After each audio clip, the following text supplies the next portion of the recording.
Hello বন্ধুরা, কেমন আছো? আশা করি তোমরা খুব ভালো আছো। আমিও খুব ভালো আছি। আজকে চলে এসেছি মন্দিরে সকালে। এখন 6টা বাজতে যায়।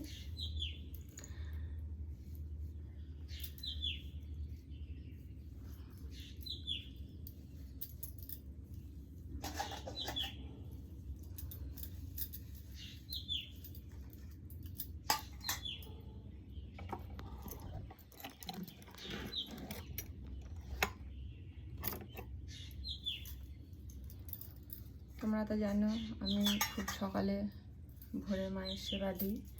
উঠেছি তখন 5:30। এসে গোপুর সন্ধ্যায় স্নান টান করানো, বাসি ফুল তোলা, ভোলে বাবাকে স্নান করানো, সেখান থেকে বাসি ফুল তুলে আর করে মন্দির মুছে টুছে করে এবার মাদের সেবা দেব। আজ আমি কিছু কথা বলতে চাই তোমাদের। আমার এই মনসা মায়ের নিয়ে কিছু কথা তোমাদের সামনে তুলে ধরছি। প্রথম আমি মা মনসাকেই পাই। এই মাও আমার স্বপ্নে আদেশেই পাওয়া। তো আমি যখন বিয়ে হয়ে আসি তখন আমার শ্বশুরবাড়িতে মা মনসা গাছ ছিল।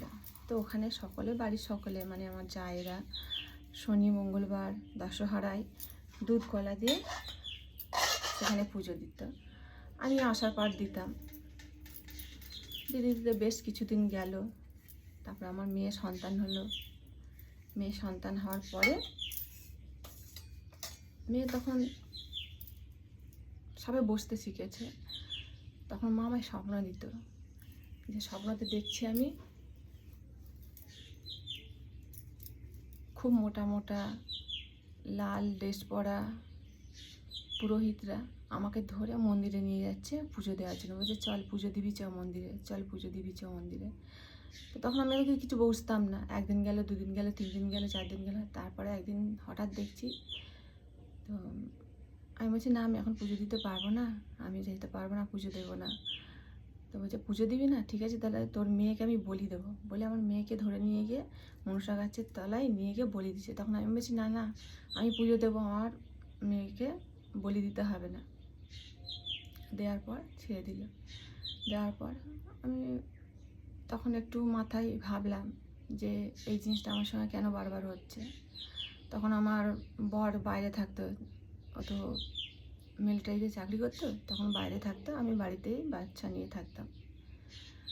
দিয়ে তখন আমি একটু আমাদের ওখানকার জায়েদের বললাম, বলে দিয়ে ঠাকুরমশাইয়ের সঙ্গে একটু কথা বললাম যে ঠাকুরমশাই এরকম বারবার আমার স্বপ্নে আসছে, এইভাবে স্বপ্নটা দেখেছি, কি করলে কি হবে। তখন ঠাকুরমশাই উনিই বললেন যে তোমাকে যখন এরকম স্বপ্ন দিয়েছে তাহলে তোমাকে পুজো দিতে হবে। তো তোমার বুক চিরে রক্ত দিয়ে পুজো দেবে। আমি মাকে বলেছিলাম যে আমি ঠাকুরমশাইকে বলে তখন যে আমি কোনো অবলা জন্তুর বলি দিতে পারবো না। কেন, আমি যখন কারো জীবন দান করতে পারবো না, আমার কারো জীবন নেওয়ার অধিকারও নেই। দরকার পড়লে আমার বুক চিরে আমি রক্ত দিয়ে মাকে পুজো দেবো। তো ঠাকুরমশাই উনি বলেন ঠিক আছে, তুমি যা ভালো বুঝবে সেটাই করবে। করার পর ঠাকুরমশাই একদিন পুজোর সব ঠিক করলো, দিয়ে মঙ্গলবারে পুজো দেওয়া হলো। আমার বুক চিরেই মাকে আমি বেলপাতা দিয়ে রক্ত দিয়ে পুজো দিয়েছিলাম। দেওয়ার পর বেশ কিছুদিন যাই। তারপরে সেখানে আমার শ্বশুরবাড়িতে মাটির বাড়ি ছিল, একটাই বাড়ি ছিল, ঘর ছিল, মানে ছেলে মেয়ে কোনো রকমের থাকতাম। মাকে অতটা সেবাও দিতে পারতাম না। ঠাকুরের আসন ছোট্ট করে পেতেছিলাম, মানে দেওয়ালে ওই ইয়ে দিয়ে মাটির ঘর, তো দেওয়ালের মধ্যে একটা তক্তা পেতে ঠাকুরের আসন করেছিলাম। তারপরে বলতে নেই, মাকে বললাম মা তোমাকে তো আমি রাখবো কোথায়, রাখার তো জায়গা নেই, তোমার জায়গা তুমিই করে নাও। বলতে নেই, আমরা ওখান থেকে যেখানে এখন রয়েছি মায়ের মন্দির রয়েছে সেখানে জায়গা কিনে 1.5 কাঠার মতো জায়গা কিনে সেখানে আমরা ঘর করলাম। প্রথমে 2খানা ঘর করলাম। করার পর মাকে একটা ঘরে রাখতাম, ওখানে একটা ঘরে পুজো দিতাম, আর একটা ঘর আমরা থাকতাম। তখন আমার বর থাকতো না, 2 ছেলে মেয়েকে নিয়ে থাকতাম। দিয়ে তারপরে আবার এই বাড়িতে এসে আবার সেই স্বপ্ন পাচ্ছি, আমার ঠিকমতো পুজো হচ্ছে না, আমি ঠিকমতো সেবা পাচ্ছি না। দিয়ে একদিন আমার বাপের বাড়ি গেলাম। বাপের বাড়ি একটা ঠাকুর বাড়ি রয়েছে, সেখানে গেলাম আমাদের জানাশোনাই। সেখানে গিয়ে আমার নামে পয়সা ধরলাম যে কেন এরকম আমার সঙ্গে বারবার হচ্ছে। তো সেখানে যখন ঠাকুরমা ওই ঘরে বসলো, ঘরে আসলো যখন, তখন ঘরে বললো যে আমার দেবী ঘর পুজো করতে পারবি? আমি তোকে দেবী ঘর দিতে চাই, আমি তোর গৃহতে আসতে চাই। আমি বললাম ঠিক আছে মা, দেবী ঘরটা আমি পুজো করতে পারবো। তখন মায়ের এই দেবী ঘর প্রথমে আমাকে তো মাটির ওখান থেকেই দিয়েছিল, আমি কিনে নিয়ে গেছিলাম, ওখান থেকে যা করার করে দিয়েছিল। দিয়ে নিয়ে এসে দেবী ঘর মাটি নিয়ে এসে আমার এই ঘরেতেই মানে ঈশান কোণটা, যেরকম মন্দিরটা ঈশান কোণে আমার রয়েছে ছাদের ওপরে, সেরকম ঈশান কোণে স্থাপনা করলাম, করে ওই ঘরেই পুজো করতাম। করতে করতে বেশ 5-6 বছর, 7 বছর, 8 বছর, 9 বছর গেল। যাওয়ার পরে তখন একদিন মা আমাকে ভরে বলল, মঙ্গলবারে, প্রতি মঙ্গলবারে মা মনসার ভর আসে আমার, মঙ্গলবারে আমার ভরে বললো আমাকে যে আমি তো আর ঘরে বসতে পারছি না রে বেটি, এবার তুই আমার মাটির মূর্তি নিয়ে আয়। তারপরে যে আমার এই মায়ের মাটির মূর্তি আমি বাড়িতে প্রাণ প্রতিষ্ঠা করি, মায়েরই আদেশ এটা। প্রাণ প্রতিষ্ঠা করার পরে তো কিছু কিছু মাকে বলেছিলাম যে মা আমাকে এখন কিছু পুরোপুরি দিয়ে না। তখন আমার মেয়েরও বয়স কম ছিল, তারপরে ছেলেরও বয়স কম ছিল, ও তো বাড়িতে থাকতো না, বাইরে বাইরে থাকতো। এবার আমি কোন দিকটা দেখবো, কোন দিকটা সামলাবো? দিয়ে মাকে সেদিন বললাম যে মা, যখন আমার ছেলে মেয়ে খুব বড় হয়ে যাবে, নিজে হাতে সব কিছু করতে পারবে, তোমাদের ঠিক মতো আমি সেবা দিতে পারবো, তোমাদের ঠিক মতো যত্ন করতে পারবো, তারপরে তুমি আমার কাছে পুরোপুরি এসো। তা মা এসছে আমার কাছে যখন পুরোপুরি, 14 বছর হয়ে গেল এসছে যখন আমার কাছে পুরোপুরি মা। তো মাকে বলেছিলাম মা, আমার কাছে তো সবই রয়েছে, আমি কিছু চাই না, তুমি এমন কিছু আমায় দিও যাতে গরিব ভক্তরা, তোমার সন্তানরা যারা আছে, টাকা পয়সার জন্য যেখানে হসপিটালে গিয়ে চিকিৎসা করাতে পারছে না, টাকা পয়সার জন্য চিকিৎসা না করে তারা তো মরেই যায়, তো তুমি এমন কিছু আমায় দিও তারা যেন তোমার কাছে আসে, এসে ভালো হয়ে যায়। দিয়ে অনেক কিছু পেয়েছিলাম, মানুষ আসতেও লাগলো, ভালোও হতো। দিয়ে কিছু শয়তানি পাড়ায়, তোমরা তো জানো পাড়ার মধ্যে ভালো খারাপ মিশেই লোক থাকে। দিয়ে অনেক কিছু আমার মধ্যে, যেমন কৃষ্ণকালী মায়ের মধ্যে যেরকম ঝড় বয়ে গেছে, আমার মধ্যেও সেরকম অনেক কিছু ঝড় বয়ে গেছে। তবে মায়ের চরণ কখনো ছাড়িনি। মাকে বলেছি যে মা, তোমার চরণ যখন আমি ধরেছি, তোমার চরণ আমি ছাড়বো না, যত কষ্টই হোক না কেন সে কষ্ট আমি সহ্য করবো, শুধু তোমাদের জন্য। কেন, এখন ধরতে গেলে আমার দুটো সংসার, সংসার বলতে কি স্বামীর সংসার একটা আছে, আর পরিবার বলতে আমার এই সকল দেবদেবী, এরাই আমার পরিবার, এরা ছাড়া আমার কেউ নেই, এটাই মনে করি আমি। কেননা মাকে এতটাই ছোটবেলাতেই ভক্তি করতাম, তখন এতটা মন দিয়ে করতে পারতাম না, তখন বাচ্চা বয়স, 6 বছর 7 বছর বয়স থেকে এতটাই মানে মায়েদের ভালোবেসে ফেলেছি যে বলে বোঝাতে পারবো না। যারা এই ভক্তির মধ্যে থাকে তারাই একমাত্র বোঝে যে সত্যিকারের মাদের ভালোবাসা, সত্যিকারের ভক্ত। এখন আমার নাগাই হচ্ছে সব আমার পরিবার, আর ওটা হচ্ছে সংসার। ওই সংসারের মধ্যে শুধু খেলা করি, আসল পরিবার হচ্ছে আমার মায়েরা। দিয়ে তারপরে মামা এখন তো পুরোপুরি কিছু ওষুধ দেয়নি, তবে হ্যাঁ এটুকু দিয়েছে, কোনো বাচ্চার নজর লাগলে, জ্বর আসলে তাদের মায়ের ফুল দিয়ে ঝেড়ে দেওয়া, মায়ের সেবার যে জল সেটা দিলে সে বাচ্চা সুস্থ হয়ে যাবে। আর আমি মাকে বলেছি, মা আমার কিচ্ছু চাই না, তোমাকে যে খুশি করে যা দেবে দেবে, তোমার একটা মালা দিলেও তাতে খুশি, আর একটা ধূপ দিলেও তাতে খুশি। তো এই পথে আমি নেমেছি, মায়ের ভিডিও ছাড়ছি এই প্রতিজ্ঞা করে যে মা কোনোদিন যদি আমি তোমার ভিডিও ছেড়ে সাকসেস হতে পারি, কোনোদিন ভক্তরা যদি তুমি নিয়ে আসো, ভক্তরা যা দিয়ে যাবে সব তোমায় আমি মনের মতো করে তোমার বাৎসরিক পুজো করব ধুমধাম করে। আর যার মেয়ের বিয়ে হচ্ছে না, কার বাবা মারা গেছে, কার মা মারা গেছে, তাদের টাকা পয়সার জন্য তারা উদ্ধার হতে পারছে না, তাদের পাশে গিয়ে আমি দাঁড়াবো। কেননা আমি একটা গরিব ঘরের মেয়ে, আমিও বুঝি গরিবের কি জ্বালা যন্ত্রণা। ওই জন্য আমার ছোটবেলা থেকে ইচ্ছে ছিল যে কোনোদিন যদি আমি অভাবের জন্য পড়াশোনা করতে পারিনি, যদি আমি কিছু করতাম, পুরোপুরি আমার টাকা আমি গরিবদের মধ্যে দান করে দিতাম, গরিবদের পাশে সবসময় দাঁড়াতাম। তাও বাড়িতে কিছু মেয়ের জামা কাপড় ছোট হয়ে গেলে নিয়ে গিয়ে গরিব বাচ্চাদের দান করে দিই, বস্তি ইয়েতে দিয়ে। একদিন দেবো একটা ভিডিও, ওই ভিডিও করা হয়নি, তা একদিন করব।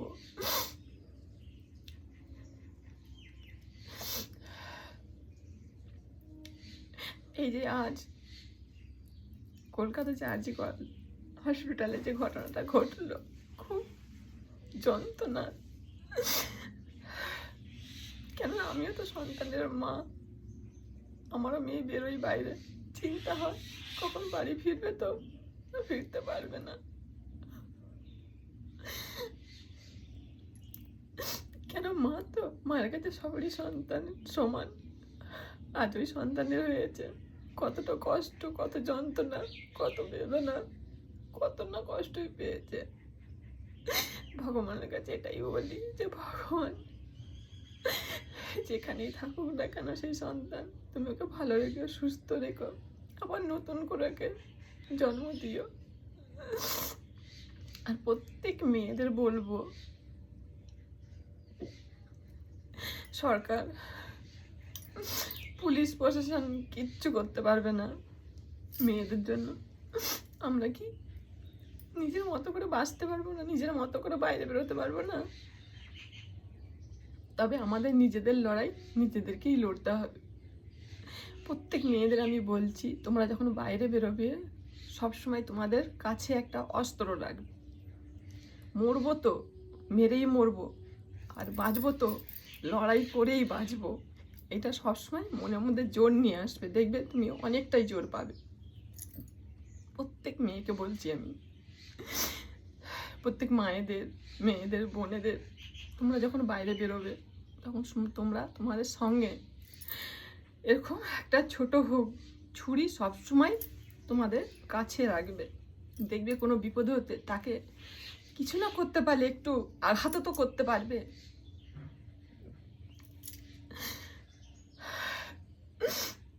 সেই মায়ের কত যে যন্ত্রণা, সেই মায়ের যে কত কষ্ট, আমি যখন ভিডিওগুলো দেখি প্রচুর কষ্ট হয়, প্রচুর, মানে চিন্তায় আমার রাতে মানে ঘুমোতে পারি না, ঘুম থেকে উঠে যায়।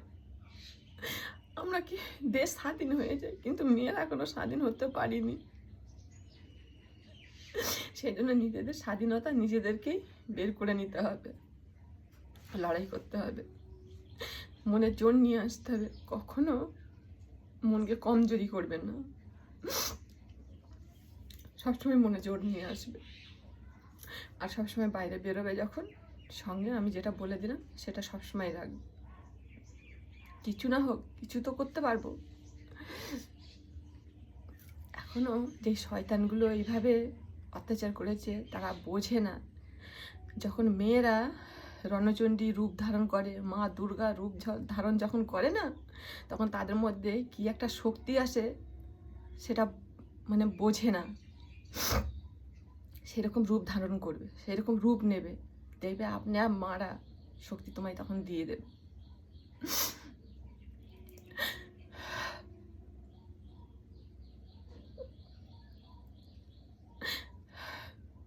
ভগবানকে বলি, ভগবান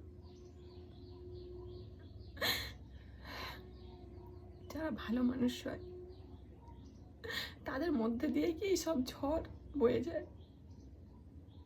তাদেরকে কি এইভাবে মরতে হয়?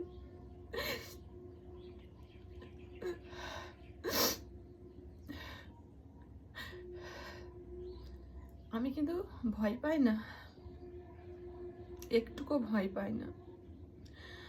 আমার সামনে যদি কোনোদিন দুর্ঘটনা ঘটে, নিজে তো মরবো, কিন্তু মেরেই মরবো, লড়াই করেই মরবো, এইটুকু আমার প্রথম থেকেই সাহস।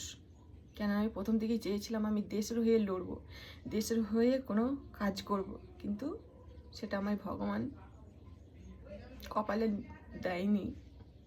ছোটোবেলা থেকে ইচ্ছে ছিল মিলিটারিতে ভর্তি হব, পুলিশ হব, দেশের নিয়ে মেয়েদের সুরক্ষা সবসময় পাশে থাকবো। বললাম ওই সংসারের অভাবের জন্য করতে পারিনি, ওই জন্য সেই ইচ্ছেটা আমি, যাই হোক আমার বরের থ্রু থেকেই আমি সেই ইচ্ছেটা আমার পূরণ করব।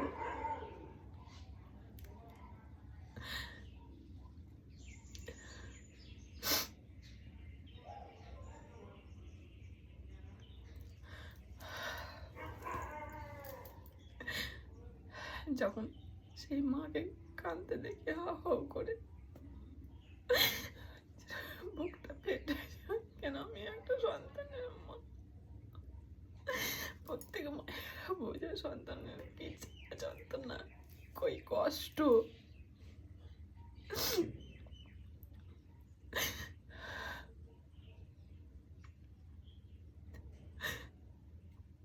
ওই জন্য আমাদের আর কারো ভরসায় থাকা উচিত না, কারো ভরসায় থাকা চলবে না। নিজেদের লড়াই নিজেদেরকে করে নিতে হবে, সবসময় মনে জোর রাখবে।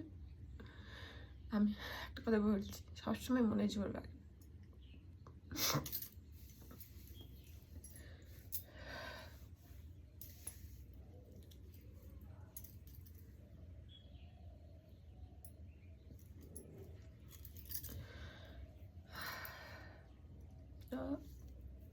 যাকে যেটা বললাম সেটা মাথায় রেখো, সবসময় ভেবো।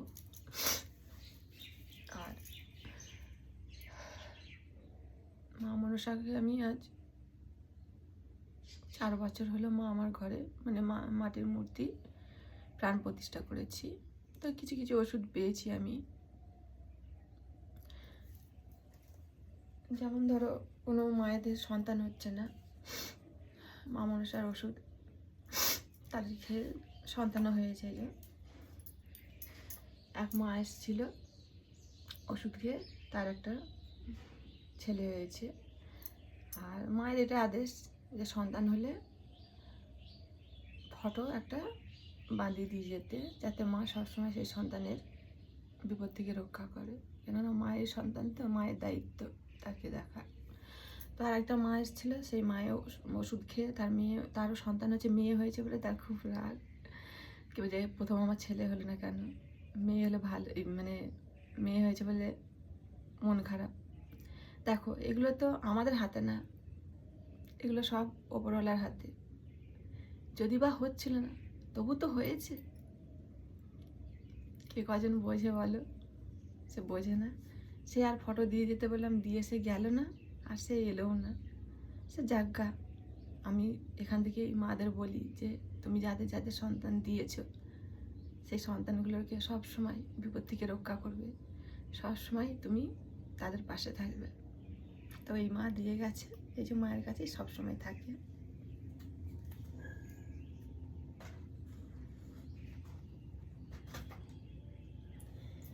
তো এই মা মানসিক করেছিল যে ছেলে হলে, মায়ের মূর্তি তো যখন খুব খারাপ হয়ে যায় তখন মায়ের মূর্তি আমি নতুন করে মূর্তি নিয়ে আসি আবার। তো সেই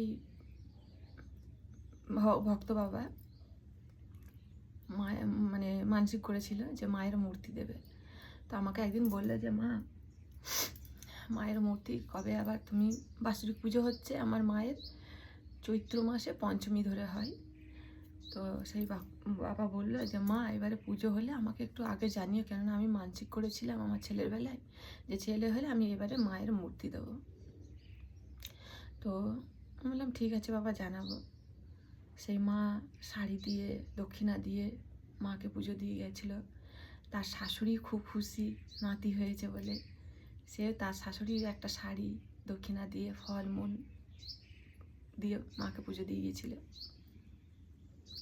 তো আমি মায়ের কাছে যে যারা মানসিক করে, যাদের মনস্কামনা পূরণ হয়, শাড়ি যদি দেয় সেই শাড়ি আমি দান করে দিই। ধরুন কোনো মেয়ের বিয়ে হচ্ছে না, আমার কাছে এলো, তখন আমার কাছে হাতে পয়সা নেই, মায়ের এখানে শাড়ি রাখাই থাকে, আমি বলি মেয়ের বিয়ে তো মায়ের কাছে পাওয়া শাড়ি দেব, বলে কি যে হ্যাঁ দাও, আমি তখন দিয়ে দিই। একটা শাড়ি মেয়ের বিয়েতে দিয়েছিলাম, আর মনসা পুজোয় যে আমি হরিনাম দিয়েছিলাম তখন যে কীর্তনিয়া এসেছিলো, একটা মহিলা কীর্তনিয়া এসেছিলো, ওনাকে একটা ছাপা শাড়ি আমি দিয়েছিলাম। তো মায়ের কাছে আমার এই নিয়ে, মায়ের ভিডিও ছাড়া, মায়ের আদেশ নিয়ে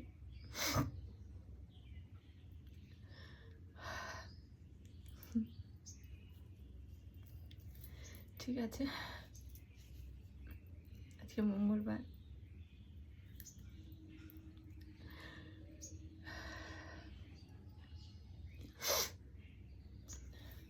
ঠিক আছে, এই বলে আমি আজকে ভিডিওটা এখানেই শেষ করছি।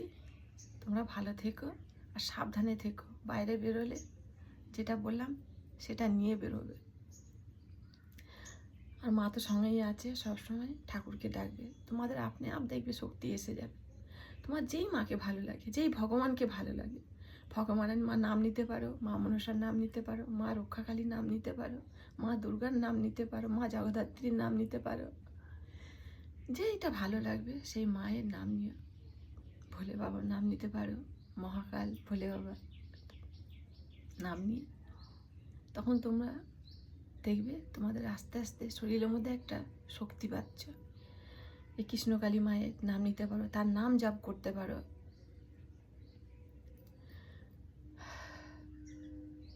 ঠিক আছে, মায়েদের কাছে আমি প্রার্থনা করি সব সময় যেন সকল সন্তানদের, সকল মায়েদের, সকল বোনেদের, সকল ভাইদের, ছোট ছোট ভাইদের সবসময় যেন পাশে থাকে, তাদের মাথায় যেন মায়েদের আশীর্বাদ হাত সবসময় থাকে। ঠিক আছে, ভিডিওটা আমি এখানেই শেষ করছি।